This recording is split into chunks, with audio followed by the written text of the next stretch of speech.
পরিচালন সমিতির সভাপতি তিনি তো তৃণমূলের নেতা।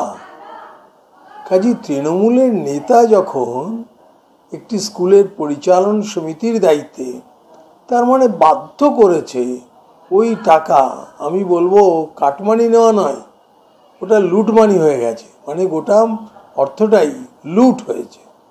তা না হলে অ্যাকাউন্টস দেখিয়ে দিলেই তো হতো, দুধ কা দুধ পানি কা পানি হয়ে যেত। তো এইভাবে রাজ্য সরকার যদি তার নেতাদের সমস্ত বিদ্যালয়ের অর্থ লুট করাতে মদত করে, তাহলে এ রাজ্যের শিক্ষা ব্যবস্থা আর কোথায় যাবে? আমরা অনেক আগে দেখেছি মগরা হাই স্কুল, তার রেজাল্ট ভালো হতো, জেলার 10-20 জনের মধ্যে 2-3টে নাম থাকতো। আজকে সেই মগরা স্কুলের এই পরিণতি ভাবতেও মানে লজ্জা হচ্ছে। আমি বলবো মানে জেলা প্রশাসন ইমিডিয়েট এই পরিচালন সমিতির সভাপতি এবং প্রধান শিক্ষক তার নামে অভিযোগ করে একেবারে তাকে দরকার মতো আইনগত যা ব্যবস্থা তাই করা উচিত, গ্রেপ্তার করা উচিত, তার বিরুদ্ধে কেস করা উচিত। নিশ্চয়ই যেখানে প্রায় 50 লক্ষ টাকার ওপর, শুনেছি 54 লক্ষ বা 58 লক্ষ এরকম, এই টাকাটা মানে এত বছর ধরে মানে টাকাটা তুলে কিসে খাটালো না, গোটা টাকাটাই একদম হজম, বেমালুম হজম, না আবার হজম করে আবার সেটা কিছুটা কালীঘাটে গেছে বা যুবরাজের কাছে গেছে, কি হয়েছে এটা তো বলতে হবে। এত বড় সাহস পায় কোথা থেকে? আমি যেটা মনে করি, খবর নিয়ে দেখেছি, এটা রাজনৈতিক ষড়যন্ত্র, রাজনৈতিক চক্রান্ত চলছে। এটা সেরকম কোনো ব্যাপার নয়। মার্চ মাস ইয়ার এন্ডিং চলছে, সকলে কাজে ব্যস্ত।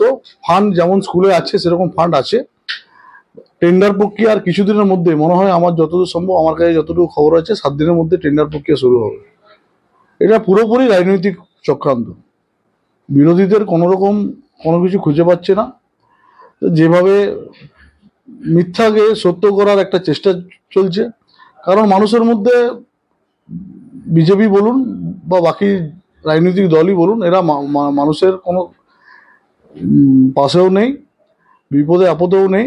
এরা যে কোনো একটা ইস্যুকে নিয়ে পড়ে রাজনৈতিক ষড়যন্ত্র করছে। আমার কাছে যেটুকু খবর, 7 দিনের মধ্যে টেন্ডার প্রক্রিয়া শুরু হবে। উনি তো বিদায়ী হয়ে গেছেন, বিদায়ী সাংসদ, এখন অনেক উল্টোপাল্টা বকছেন হেরে যাওয়ার পরে। উনি হয়তো সব ব্যাপারটা জানেন না। এটা যে ফান্ডটা আছে, 50 লক্ষ ফান্ডটা, এটা স্কুলেই ফান্ডটা আছে, কোথাও কেউ এটার সাথে জড়িত নয়, বা আমাদের দলীয়ভাবেও কেউ এটার সাথে। কারণ আমাদের নেত্রী, আমাদের মমতা বন্দ্যোপাধ্যায় এবং আমাদের নেতা অভিষেক বন্দ্যোপাধ্যায় বারবার বলেছেন, স্কুল পরিচালন সমিতির যে সমস্ত ব্যাপার হেডমাস্টারের কাছেই ফান্ড আমাদের স্কুলেই আছে। এবং এই টেন্ডার প্রক্রিয়া, আমি আপনাকে আবার বলছি যে 7 দিনের মধ্যে টেন্ডার প্রক্রিয়া, যাই হোক কোনো কারণে হয়তো দেরি হয়েছে, তো এই 7 দিনের মধ্যে প্রক্রিয়াটা শুরু হবে, টেন্ডার প্রক্রিয়া।